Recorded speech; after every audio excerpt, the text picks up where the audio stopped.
Welcome to రాజనీతి. రాజ్యసభ ఎన్నికల schedule విడుదలైంది. వచ్చే నెలలో మొత్తం 24 స్థానాలు ఖాళీ అవుతున్నాయి. అందులో ఆంధ్రప్రదేశ్కి సంబంధించి 4 స్థానాలు ఉన్నాయి. జూన్ 1న నోటిఫికేషన్ వెలువడుతుంది. 8వ తారీఖు వరకు నామినేషన్లకు అవకాశం ఉంది. 18వ తారీఖున ఎన్నికలు జరుగుతాయి. ఆంధ్రప్రదేశ్ నుంచి వైసీపీ సభ్యులు ఆళ్ల అయోధ్య రామిరెడ్డి, పరిమళ నత్వాని, పిల్లి సుభాష్ చంద్రబోస్, తెలుగుదేశం నుంచి సానా సతీష్, వీళ్ళ కాల పరిమితి ముగుస్తోంది. సానా సతీష్ ఏడాదిన్నర క్రితమే ఎన్నికైనప్పటికీ ఆయన రిజైన్ చేసిన మోపిదేవి రమణ స్థానంలో ఎన్నికయ్యారు కాబట్టి సతీష్ పదవీ కాలం కూడా ముగుస్తుంది. ఆంధ్రప్రదేశ్లో వైఎస్ఆర్ కాంగ్రెస్ పార్టీకి ప్రస్తుతం 11 సీట్లు మాత్రమే ఉన్నాయి కాబట్టి అసెంబ్లీలో వాళ్ళు పోటీ చేసినా నెగ్గే పరిస్థితి లేదు. ఏపీలో కూటమి ప్రభుత్వం ఏర్పాటైన తర్వాత మొత్తం 4 వైసీపీ రాజ్యసభ సభ్యులు రాజీనామా చేశారు. ఈ 4లో 2 సీట్లు బీజేపీ తీసుకుంది, 2 సీట్లు తెలుగుదేశం తీసుకుంది. ఇప్పుడు ఖాళీ అయ్యే 4లో బీజేపీ 1, జనసేన 1, టీడీపీ 2 సీట్లు తీసుకునే అవకాశం ఉంది అంటున్నారు. బీజేపీ గతంలో 2 సీట్లు తీసుకుంది కాబట్టి ఈసారికి వదిలేస్తే తాము 3 స్థానాలు తీసుకుంటామని తెలుగుదేశం పార్టీ బీజేపీ పెద్దలను కోరుతున్నట్టుగా తెలుస్తూ ఉంది. నిజానికి బీజేపీలో రాజ్యసభ కోసం పెద్దగా పోటీ కూడా లేదు. కానీ తెలుగుదేశం పార్టీలో విపరీతమైన పోటీ నెలకొని ఉంది. చాలామంది నాయకులకి చంద్రబాబు ఎన్నికలకు ముందు హామీ ఇచ్చున్నారు, సీనియర్ నాయకులందరికీ. జనసేన విషయానికి వస్తే జనసేనకు అసలు ప్రాతినిధ్యం లేదు రాజ్యసభలో, కాబట్టి వాళ్ళు సీటు వదులుకునే పరిస్థితి లేదు. జనసేన నుంచి లింగంనేని రమేష్ అభ్యర్థి కావచ్చన్న ప్రచారం ముందు నుంచి కూడా ఉంది. అయితే రమేష్ చుట్టూ ఉన్న వివాదాలు ఆయనకు ప్రతిబంధకం కావచ్చేమో అన్న సందేహాలు కూడా ఉన్నాయి. పైగా ఇటీవల కాపు సామాజిక వర్గానికి చెందిన కొంతమంది కాపు అభ్యర్థినే రాజ్యసభకు పంపాలని పవన్ కళ్యాణ్ కోరుతున్నట్టుగా తెలుస్తూ ఉంది. ఈ నేపథ్యంలో కాపు సామాజిక వర్గానికి చెందిన ఇండస్ట్రియలిస్ట్ బండారు నరసింహారావు పేరు తెర మీదకు వచ్చింది. ఆశావహుల జాబితాలో ఆయన కూడా ఉన్నారని తెలుస్తూ ఉంది. ఇక బీజేపీ ఈసారికి వదులుకుంటే తెలుగుదేశం పార్టీకి 3 స్థానాలు దక్కుతాయి, వదులుకోకపోతే 2తో సరిపెట్టుకోవాల్సి ఉంటుంది. సానా సతీష్ కొద్ది కాలమే ఎంపీగా ఉన్నారు కాబట్టి ఆయన కొనసాగించే అవకాశాలు మెండుగా ఉన్నాయి. 2వ సీటు కోసం పోటీ తీవ్రంగా ఉంది. చాలామంది సీనియర్ నాయకులు ఎన్నికల సమయంలో పార్టీకి ఆర్థికంగా అండగా నిలబడిన వాళ్ళు సీటు ఆశిస్తున్నారు. గుంటూరు పార్లమెంట్ నియోజకవర్గం నుంచే పోటీ ఎక్కువగా ఉంది. భాష్యం విద్యా సంస్థల అధినేత భాష్యం రామకృష్ణ రాజ్యసభ అభ్యర్థిత్వం ఆశిస్తున్నారు. ఆయన యాక్చువల్గా లోక్సభకే పోటీ చేయాలని ప్రయత్నించారు గుంటూరు లోక్సభ సీటు కోసం. అయితే డాక్టర్ పెమ్మసాని చంద్రశేఖర్ రాకతో రామకృష్ణకు అవకాశం దక్కలేదు. ఆయన ఎన్నికల సమయంలో పార్టీకి ఆర్థికంగా అండగా నిలబడ్డారు. ఈసారి గట్టిగా ప్రయత్నం చేస్తున్నట్టు తెలుస్తూ ఉంది. అలాగే మాజీ ఎంపీ గల్లా జయదేవ్ పేరు కూడా వినిపిస్తూ ఉంది. గల్లా జయదేవ్ వ్యాపార కారణాల రీత్యా రాజకీయాల నుంచి విరమించుకుంటున్నట్లు ఎన్నికలకు ముందు ప్రకటించారు. అయితే తర్వాత కూటమి గెలవటం, తర్వాత కాలంలో చంద్రబాబు ఢిల్లీ పర్యటనలో ఆయన తరచుగా కనిపిస్తూ ఉన్నారు. మళ్ళీ క్రియాశీలక రాజకీయాల్లోకి వచ్చేందుకు ఆసక్తి చూపిస్తున్నట్టుగా తెలుస్తూ ఉంది. ఈ నేపథ్యంలో గల్లా జయదేవ్ పేరు కూడా వినిపిస్తూ ఉంది. ఇక తెలుగుదేశం పార్టీలో లోకేష్ టీం మెంబర్స్గా పేరు పడిన కిలార్ రాజేష్, చింతకాయల విజయ్ కూడా రేసులో ఉన్నారు. కిలార్ రాజేష్ లోకేష్ పాదయాత్ర మొదలైన దగ్గర నుంచి ముగింపు వరకు దగ్గరుండి పర్యవేక్షించారు.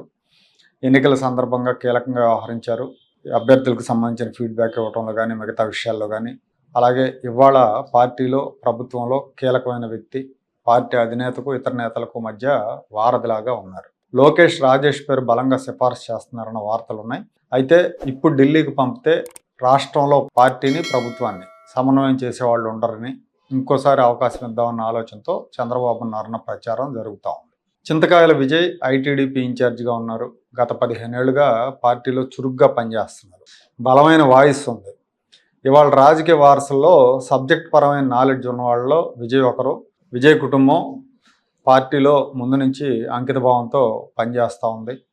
సో ఈ నేపథ్యంలో విజయ్ కూడా రాజ్యసభ సభ్యత్వాన్ని ఆశిస్తున్నారు. సీనియర్ నాయకులు టీడీ జనార్దన్, వర్ల రామయ్య, ఖమ్మంపాటి రామ్మోహన్ రావులు కూడా ఈసారి తమకు అవకాశం కల్పించాలని చంద్రబాబును కోరుతున్నారు. టీడీ జనార్దన్ కొన్ని దశాబ్దాలుగా తెలుగుదేశం పార్టీ అధికారంలో ఉన్నా లేకపోయినా పార్టీ కార్యాలయాన్ని అంటిపెట్టుకుని కార్యకర్తలకు అందుబాటులో ఉన్నారు. పనుల కోసం వచ్చే కార్యకర్తలకు టీడీ కేర్ ఆఫ్ అడ్రస్గా ఉండేవారు. కార్యకర్తల అభిప్రాయాలను, కార్యకర్తల ఇబ్బందులను చంద్రబాబుకు తెలియజేయడంలో టీడీ ముందుంటారు. పార్టీ సంక్షోభ సమయాల్లో అధినేతకు అండగా నిలబడ్డారు. ప్రస్తుతం ఎన్టీఆర్ లిటరేచర్ కమిటీ ఏర్పాటు చేసి దేశ విదేశాల్లో కార్యక్రమాలు నిర్వహిస్తూ ఉన్నారు. ఎస్సీ సామాజిక వర్గానికి చెందిన వర్ల రామయ్య ఉద్యోగానికి రాజీనామా చేసిన తర్వాత తెలుగుదేశం పార్టీలో చేరినప్పటి నుంచి అధికారంలో ఉన్న ప్రతిపక్షంలో ఉన్న పార్టీ వాయిస్ బలంగా వినిపిస్తున్నారు. అధినేతకు లాయల్గా ఉంటారు. గతంలో ఒకసారి రాజ్యసభ అవకాశం వచ్చింది ఆయనకి, కానీ దురదృష్టవశాత్తు చివరి నిమిషంలో చేజారిపోయింది. ఈసారి దళిత సామాజిక వర్గం నుంచి తన పేరు పరిశీలించాలని అధిష్టానాన్ని కోరుతున్నారు. రేసులో ఉన్న మరొక ప్రముఖుడు రాజ్యసభ మాజీ సభ్యుడు సీనియర్ నాయకుడు ఖమ్మంపాటి రామ్మోహన్ రావు. ఖమ్మంపాటి రామ్మోహన్ రావుకి ఢిల్లీలో విస్తృతమైన పరిచయాలు ఉన్నాయి. వివిధ రాజకీయ పార్టీల నేతలతో మంచి సంబంధాలు ఉన్నాయి. ఒకప్పుడు ఆయన ఢిల్లీలో చాలా కీలకంగా వ్యవహరించేవారు. చంద్రబాబు నాయుడు గారు ముఖ్యమంత్రిగా ఉన్నప్పుడు, అలాగే ప్రతిపక్షంలో ఉన్నప్పుడు ఆయనకి ఢిల్లీలో సీనియర్ నాయకులతో పరిచయాలు ఉండేవి. అటు ఎన్డీఏ పార్టీలు, ఇటు ఇండియా కూటమిలో పార్టీల నాయకులందరితో కూడా ఆయనకి సన్నిహిత సంబంధాలు ఉన్నాయి. పార్టీకి అధినేతకి లాయల్గా ఉంటారు. సో వీళ్ళంతా కూడా రాజ్యసభ బెర్త్ ఆశిస్తున్నారు. కాకపోతే వీళ్ళందరూ కూడా కోస్తా ప్రాంతానికి చెందిన వాళ్ళు. ఆల్రెడీ కోస్తాలో సానా సతీష్కి అవకాశం ఇస్తున్నారు కాబట్టి మళ్ళీ కోస్తా ప్రాంతానికి ఎంతవరకు అవకాశం ఇస్తారన్న చర్చ కూడా జరుగుతూ ఉంది. రాయలసీమ నుంచి రెడ్డప్ప గారి శ్రీనివాసరెడ్డి ప్రయత్నాలు చేస్తున్నారు. కడప జిల్లా నుంచి ఈయనకి సౌమ్యుడిగా పేరుంది. కడప జిల్లాలో యోధులుగా పిలువబడే సీనియర్ నాయకులు చాలామంది పార్టీని వదిలేసి వెళ్ళిపోయినా శ్రీనివాసరెడ్డి పార్టీ మారలేదు. జిల్లాలో పార్టీ నాయకత్వాన్ని చేపట్టి అధికారంలో ఉన్నా లేకపోయినా తెలుగుదేశం పార్టీతోనే ఉన్నారు. వీళ్ళది కూడా రాజకీయ నేపథ్యం ఉన్న కుటుంబం. ఈయన తండ్రి, సోదరుడు వీళ్ళు ఎమ్మెల్యేలుగా పనిచేశారు. 99 తర్వాత కడప నియోజకవర్గంలో, కడప అర్బన్లో టీడీపీ గెలవలేదు. 80,000 మందికి పైగా మైనారిటీ ఓటర్లు ఉన్నారు అక్కడ. రాష్ట్రంలో అత్యధికంగా మైనారిటీ ఓటర్లు ఉన్న నియోజకవర్గం కడప. 25 ఏళ్ల తర్వాత, 99 తర్వాత 25 ఏళ్లకి తన భార్య మాధవిరెడ్డిని అక్కడి నుంచి పోటీ చేయించి మంచి మెజారిటీతో గెలిపించారు. ఉమ్మడి కడప జిల్లాలో వైసీపీకి 3 ఎంపీలు ఉన్నారు.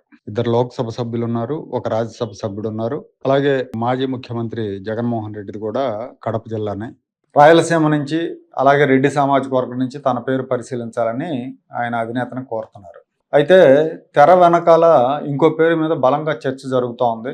చంద్రబాబు కుటుంబానికి సన్నిహితంగా ఉండే ఒక పారిశ్రామికవేత్తకు ఈసారి రాజ్యసభ అవకాశం దక్కొచ్చు అనే వార్తలు వస్తున్నాయి. భారత్ బయోటెక్ అధినేతలైన కృష్ణ ఎల్లా, ఆయన భార్య సుచిత్ర ఎల్లా చంద్రబాబు కుటుంబంతో సన్నిహిత సంబంధాలు ఉన్నాయి వీళ్ళకి.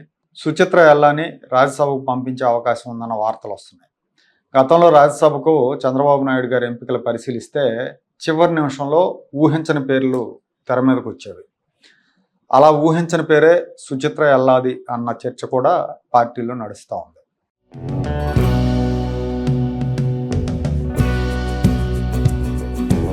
Like, share and subscribe to Rajaniti channel.